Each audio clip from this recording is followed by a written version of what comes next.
வந்து இப்படி இருக்குமா? நம்மளோட ஹேண்ட் வந்து இது வந்து இதுதானே இருக்கும். நம்மளோட டிசைன்ஸ்லாம் எந்த நோக்கி இருக்கணும்? இங்க வந்து மெயின் பண்ணி வச்சிருக்கோமா, மேக்ஸிமம் ஃபுல் ரவுண்ட் கை கொடுத்துருக்கோமா, கையில இங்கெல்லாம் டிசைன் கொடுப்போம். இதெல்லாம் மெயினா நமக்கு எந்த டிசைன்லாம் தெரிஞ்சா நமக்கு எந்த டிசைனுமே மைண்ட்ல நிற்காம என்ன டிசைன் கொடுக்க முடியும். ஓகேவா? இப்ப ஒரு டிசைன் நம்ம கையில இல்லவே இல்லை, ஃபோனும் இல்லை, எதுவுமே இல்லை, நம்ம ஒரு டிசைன் போடணும்.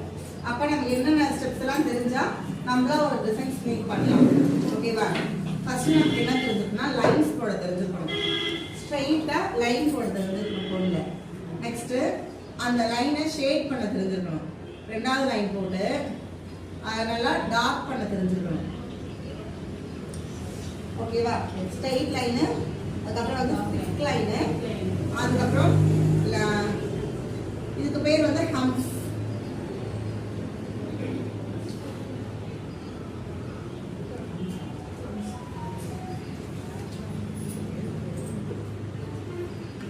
இது வந்து நமக்கு அழகா பண்ண தெரிஞ்சுக்கணும். ஓகேவா? இந்த டிசைன் தான் பேசிக். இது பண்ண தெரிஞ்சாலே நம்ம என்ன அடுத்து பாருங்க, டாட் வைக்க தெரிஞ்சுக்கணும். நமக்கு ஒரு பெர்ஃபெக்ட்டான டாட் எப்படி வைக்கணும்ன்றது தெரிஞ்சுக்கணும். குட்டில இருந்து பெருசு வரைக்கும் எந்த மாதிரி டாட் வைக்கணும் அப்படின்றது தெரிஞ்சாதான் நம்ம நெக்ஸ்ட் போக முடியும். ஓகேவா? இந்த டாட் வைக்க